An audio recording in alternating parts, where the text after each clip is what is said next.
लो जी VK shop ते मेरिया भैणां ने पीस मंगाए अपने कोलों पंजाबी जुत्ती दे होलसेल ते चैक करो जुत्तियां पंजाबी 12 पीस मंगाए आ। भैन दा कहंदे बुटीक आ, बुटीक नूं भी सपोर्ट करो। मोगे दे विच भैन ने जुत्तियां मंगा रही है अपने कोलों होलसेल ते। बुटीक दे नाल नाल पंजाबी जुत्ती भी उन्हां ने अपना काम चलाउणा गा।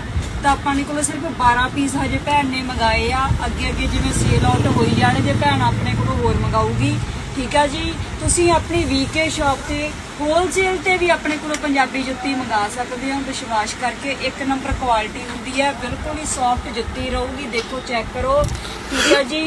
अपनी चमड़ा की जुत्ती है, हैंडमेड हैगी है। देखो जी बहुत सोहनी पंजाबी जुत्ती है अपने को, चेक करो जी, ठीक है जी। 12 पीस मंगा रही है, वीडियो को शेयर करो। होलसेल से ही अपने को पंजाबी जुत्ती तुसीं मंगा सकते हो। घरे बैठे तुसीं काम अपना चला सकते हो। धन्यवाद।